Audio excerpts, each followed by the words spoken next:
Blood bison bear slayers are back. So rugged that if you throw them up in the air and try to catch them, just dropped. And you maybe miss them and hit your face. It will mess you up. This is not fake blood, real blood, but they're back. 200 units. This time you can get it in the wedge sole, extra comfortable, and out of the blood bison, what we designed with Seidel. Perfect match with my face. So get them before they're gone. Heavy duty enough. So careful when you toss them around too.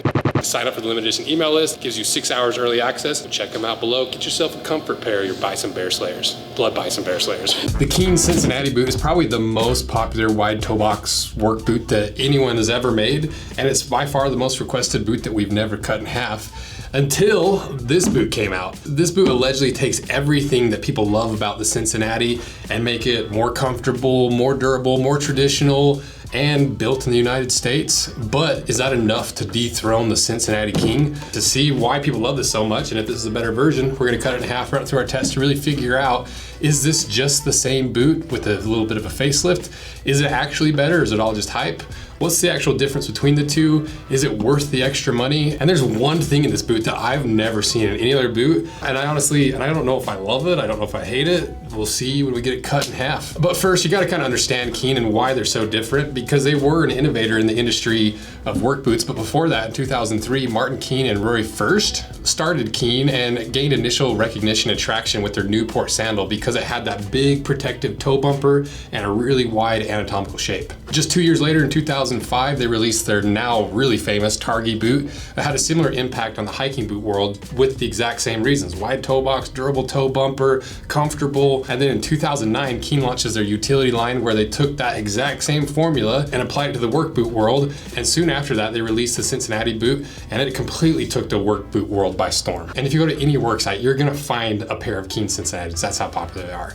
Then in 2024, they released this beast. The brand is Keen. The style is a men's Liberty 6-inch boot, soft toe, keep that in mind. They weigh 1 pound 12 ounces. They retail for almost $100 more at $285, which I'm assuming, we'll see, comes from the fact that these are assembled with pride in Portland, Oregon, using the finest materials from around the world. So, it's one of those things where they import some parts, but it's manufactured in Portland, Oregon. And the way they position this boot is traditions evolve with the 6-inch American-built soft toe style, featuring ultra comfortable fit, premium leathers from LWG certified tanneries, and air-infused midsole support. Versus, the brand is Keen. The style is the men's Cincinnati 6-inch waterproof boot, soft toe. They weigh 2 pounds even. They retail for $190. They're made in India. And the way they position this boot is lightweight comfort meets classic heavy-duty welted style. This 6-inch waterproof soft toe blends burly performance with all-day wearability. And because this is the wide toe box series, I'm gonna rank all these boots that we do from 1 to 10 in terms of durability, comfort, width, casual to heavy, look, value, and then rank them from best to worst. So now let's start looking at these two boots and comparing them in terms of durability, looking at the leather first. Both of them have fairly similar leathers. Cincinnati is about 2 millimeters thick. You can tell it's a nubuck leather where they've sanded that little bit of the grain portion off to give it that matte look, mostly to hide imperfections, while still maintaining that grain pattern. Compared to Liberty, this is 2.2 to 2.3 millimeters thick, so a little bit thicker, and it has that same matte look, but this to me is a better leather. It has more oils and more conditioning worked into it, and I believe this is a US tan leather. Like, if I was going to bet who tans this, I bet it was Seidel, which Seidel is known for making some of the highest quality work boot leather in the world. And looking at the cross section, it looks like the Liberty leather is a little bit tighter. We did the burn test and it performed just a little bit more, telling me there's more oils and conditioner worked into the leather. We did the puncture test, and this is where the Cincinnati shined a little bit. It took 92 pounds compared to the Liberty, it only took 70 pounds. But leather's not the only thing that matters for durability, especially for work boots. The way the boots are built almost matters more. And these boots are built very similar. They're true Goodyear welt construction. It's a 360-degree Goodyear welt where it's sewn all the way around so that when you wear these out, all the cobbler has to do is peel the old outsole off, put a new one on. But what's interesting about both of these boots, and I had no idea that Keen did this until I prepped for this video, these are traditional and modern because it's a Goodyear welt construction, but the outsole and the midsole is direct injected to the boot, which combines the repairability and durability of traditionally made boots with the modern soft squishiness of modern boots. But because it's direct injected, the foam creeps into every single nook and cranny, making it a really strong adhesion, which I would say it's even more strong than if you just glued an outsole on by far. So pretty brilliant on both of these boots. But there is a critique I have, and it's the fact that they're synthetic welts. It's not the end of the world, especially for this price range. You see even Thorogoods have a synthetic welt. But ideally, for a true heritage boot, you do a leather welt, but we'll let it slide for now. So what about comfort? Because that's equally as important, especially for work. If you're in these all day, every day, you need them to be comfortable. This is where Keen really excels just naturally, because most of their boots, if not all of their boots and shoes, have super anatomical wide toe boxes.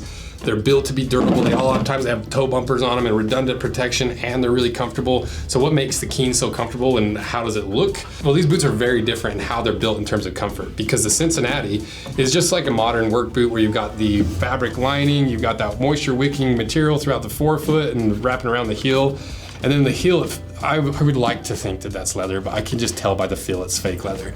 But at least it does have a dedicated heel counter. Compare that to the lining on the Liberties, and this is what I want to see. I'm happy about this because it's completely unlined in the quarters. It has a real leather heel counter. Then through the vamp, I can feel leather. But if I take a little peek down in there, on one of these boots, there might be a little flaw that they screwed up. And in terms of lining, I prefer the more traditional way. It doesn't smell as much. It's not gonna wick your moisture as much, but leather doesn't smell nearly as bad as synthetics do. The leather's more durable. So even in terms of durability, I prefer this lining. What about the insoles? Exactly the same. What about the shape of the toe? This is where things are a little bit different. Because like I said, Keen's known for having super wide toe boxes, but you notice, just looking at these, you might think that the Liberty's wider, right? Because both of these are soft toes. So then why is the Liberty insole less wide than the Cincinnati? I'll show you when we get it cut in half, because that's the weird thing about this boot that I've never seen before. So even though they're both super wide, I'm gonna give the edge to the Cincinnati because it's just a little bit wider. And in terms of how anatomical and barefoot they are, they're not quite true barefoot, but they're definitely anatomical. So I wouldn't put them quite to the far end, but they're definitely wider than the Nicks and some of the other narrow toe boxes we've done. And because they're mock toes, it kind of hides how wide they actually are. The last thing for comfort is that midsole. And both of these have a big squishy midsole. I think they're made of the same material. They're about the same hardness, and it looks like the Cincinnati maybe has a little bit more squish, but more than anything, they're different midsoles above that white midsole, because the Cincinnati, you've got that typical hard rubber for the midsole that the Goodyear welt's sewn down to, but the Liberty has a softer foam instead of a hard black rubber. Initially, for comfort, I would say they're about the same. But what about from casual to heavy? What are these actually used for? Is one more heavy duty than the other? Let's look at the outsoles first, because this Cincinnati, I actually like this outsole more. It's a little bit luggier, it's a little bit thicker, but the Cincinnati is a 55 short A, whereas the Liberties are a 65 short A. My one concern with the Liberties outsole is it's not nearly as luggy, it's fairly flat, so it would act more like a wedge sole, but more importantly, I feel like at the heel and at the toe, they should have added a little bit of extra rubber, because that's a pretty thin outsole, and once you scuff through that heel, you're starting to get into the foam, but it's gonna wear faster and you're gonna start losing the feel and the stability underneath your foot. And you'll notice the Cincinnati is sewn through at the toe, whereas the Liberty is not. And so I think the Cincinnati is a more heavy duty work boot. And to back that up, we did the bar drop test. The Cincinnati bounced up 6.5 inches, and so did the Liberty. The puncture test though, the Cincinnati punctured through at 130 pounds, whereas the Liberty did 90 pounds. But we haven't seen what's inside, so let's cut these in half, give them the full ranking, really figure out what's going on in this toe and how the midsole's structured, figure out which of these Keen mock toe boots reign supreme.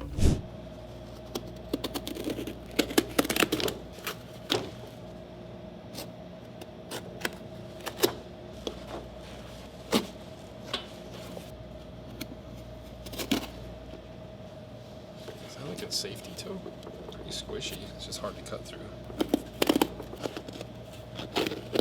It's like a really thick structured toe. Never seen anything like that.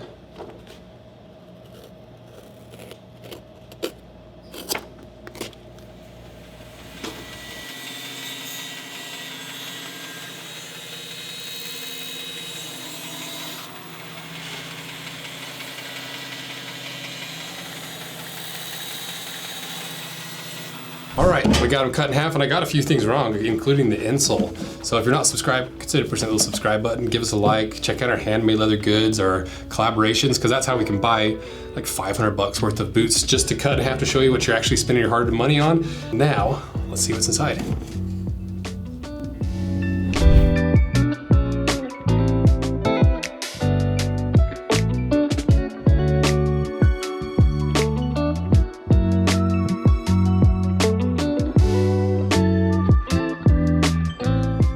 So the insoles are different. The Liberty has an extra layer of soft foam on top. not really enough to make a difference. But look at this. Look at that big old chunky toe stiffener. It's not a steel toe because it does this. It's not a composite toe because it does this. And I'm like, what is that for? And then on their website, they don't really hit on it very much. They don't really talk too much about it. So I think what it is kind of an intermediate like toe protection that's not technically a safety toe, but it's also gonna give you some toe protection if you drop something on it. I guess I kind of like the idea of having like some toe protection, but I'd almost rather just not have it and have a slimmer toe. So kind of an odd choice, but it has some intention and it has some functionality. Let me know what you think, because I honestly don't know what to think about it. And so then what was the one flaw that I saw in this boot that's only in one boot? Well, this boot, you can see this stitching goes all the way through the lining on the inside. But on this boot that we cut, the stitching didn't go all the way through. So I don't know how that got missed. So if you get a pair, just double check that it's actually sewn all the way through. I'm sure Keen would replace it. And another thing that actually shocked me about this is it's got a leatherboard heel counter, which leatherboard you start to see around the $300 boot range, especially in the more heritage and traditionally made stuff. So for a work boot, I thought it was really cool to see at like under 300 bucks to have a leatherboard heel counter. You know, to me it goes synthetic heel counters, leatherboard, and then leather. But leather's super hard to break in. Synthetics are easy to break in, but not very durable. So leatherboard sometimes is a nice middle ground, especially for a work boot. And one more weird thing is, I was right. This red midsole layer is strange. So you can see in the Cincinnati, you've got a few layers. This is basically just built like a modern boot. You've got the lining, you have the waterproof lining, you've got the fiberboard underneath, you got some foam, you got the Goodyear welt foam filling, and you've got a harder rubber midsole and then a nylon or synthetic shank. This is completely different because you can see this is all the way direct injected because you can see this soft foam spilling over into this stitch through here and into the insole. And I don't think this is a problem because it's really soft, you know, so it's not gonna cause any high wear spots. So I don't think you can call this Goodyear welted. It's more of a direct injected construction, but it has some of the features of a Goodyear welted boot. Because see how this upper wraps into the actual midsole layer, which really locks it down? It's a weird boot. It's very strange. If you were to say which of these two boots construction would last longer, I would still probably say this one, because even though it's not a Goodyear welted construction, you could still resole these just fine, because once they're worn out, all you do is sand it down, and then you just resew on that midsole. This is a strange boot. And I don't think it's necessarily strange in a bad way, because I think a lot of these little things that they're doing are pretty innovative and different. And now that we understand how this whole thing is made, how do we actually rank these in terms of everything we're looking for the Whhy toe box series? For the Cincinnati, I'm gonna give durability, comfort, width, casually heavy look, and value this. For the Liberties, I'll give it this. So tallying all those up, which one do I think is a better boot? I don't know. I think honestly for me, I would take the gamble on the Liberty. I like the materials, I like the more traditionally way of doing things. So is this Liberty just the same boot as the Cincinnati with just a facelift? No, it's completely different. Is it actually better? I think it's better in certain ways, but I still think the Cincinnati might be slightly more durable. So then what's the difference? Most of the difference comes from this being more modern, this is more traditional, but all the difference is in the sole. Is it actually worth the extra money? It's made in the United States, so it's gonna be more expensive just naturally. I think it's still technically resolable, it's just not gonna be as easy as Cincinnati's. So to me, I still think it's within reason. Which is the better value? I think the Cincinnati's a better value if you don't care about where it's made and you don't care about some of these more traditional things. And so I kind of walk away from this not really having a solid conclusion or opinion of which one's better, because I've just never seen anything like that. So let me know what you guys think. Which one do you think is better? If you've had both, what do you think? Where do you think I'm wrong? Do you think, which one do you think is more durable? Because there's a lot of open-ended questions about this. So maybe we have to do like a little 6-month review. Maybe I'll hit up Keen and see if they'll donate like 6 of each boot for a long-term review. But let me know what you think. Support this if you want to see that, because it's the only way we'll actually be able to convince Keen to do that. So thank you guys. See ya. First. And because first. Rory first, it's gotta be first.